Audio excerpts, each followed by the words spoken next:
What we have here is from Leathermaster. It's called B Compound for vinyl and leather repairs. This came from their automotive side in Leathermaster in Italy. Amazing stuff. Had a chance to work with this in their facility over there, so I'm sharing it with you. It is heat cured. You have to use a heat gun, not a hair dryer, to use this product. And also, it's great when it comes to copying a mold when you're pressing down after curing. There's different ways to cure this. Some people use an iron, some use a heat gun with a graining pad press, and so forth. So again, we're here just to look at what the product does. And again, this is to fill cuts, holes in vinyl and leather itself. What you want to do, take a little bit. I like to use these spatulas that are meant for cakes. And you do want to get ready because you are going to use a heat gun.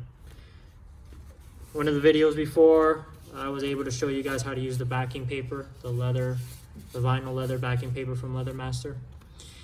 This is actually a leather panel. We went ahead and applied the backing paper. It's already on this vinyl here itself, so you can see. Now what you're going to do is you're going to take some, and again, you want to cure this in thin coats.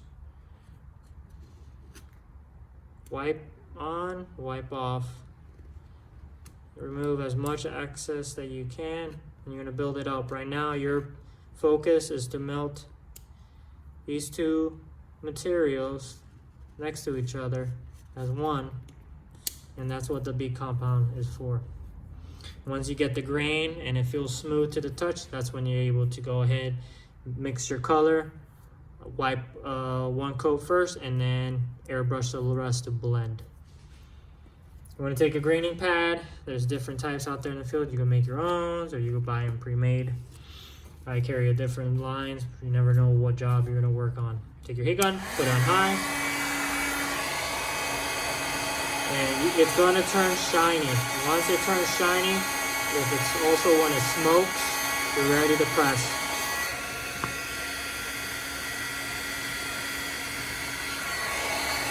There's your first thin coat. You can see there's still a little void. That's all right. This was just to melt the vinyl itself together. I'm not worried about the actual grain yet, because all I'm worrying about right now is to fill in that cut and melt the two pieces together. Clean up all your excess.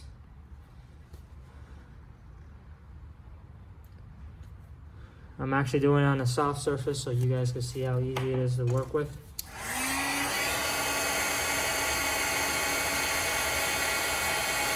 Get it real hot. Press your grain in. Now each layer you do, you're going to push harder and harder. I would like to use the palm of my hand. Don't use the tip of a finger because you're pushing the two materials away from each other when you're digging in. Here with the palm, you have a larger flat surface. There you go. Got a couple areas there. Now we're really gonna focus on getting that final coat in. So right now, I'll build it up at one area.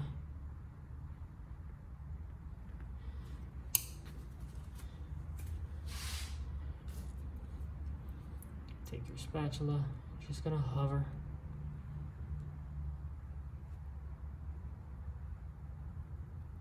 Thin coats. Always clean your blade when you're going back. That way you don't have no lines. You can feather the edges if you like. Now let's take our grain. And let's press this grain back down. I'm going to use a wider grain.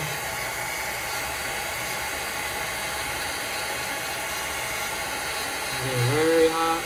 It's going to get very shiny. And you're going to press.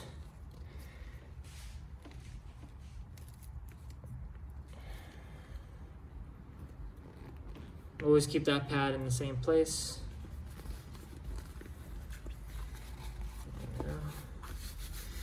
And vinyl is amazing because it actually melts to the pattern that you want. I wanted to use a different green here. We're going to go ahead and finish this up. You can see there's an area that needs a little bit more. Right.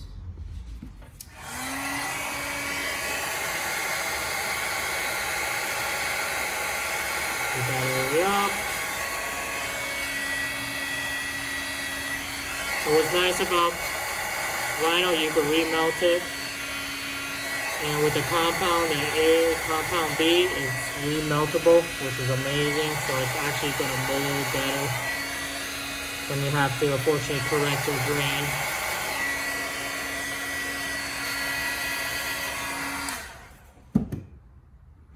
So now you're ready to mold.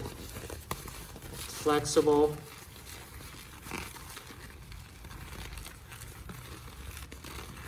It moves like vinyl. And what's nice, the backing paper itself is holding the material together. Sorry guys.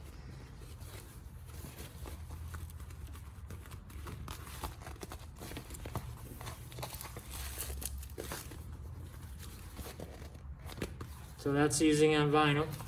Now when it comes to leather, it works very well as well. Like here was a cut. Just have a razor cut still right there. There's the backing paper for it.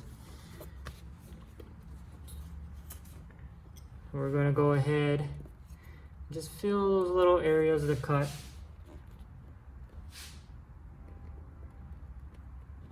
I'm gonna press it in there.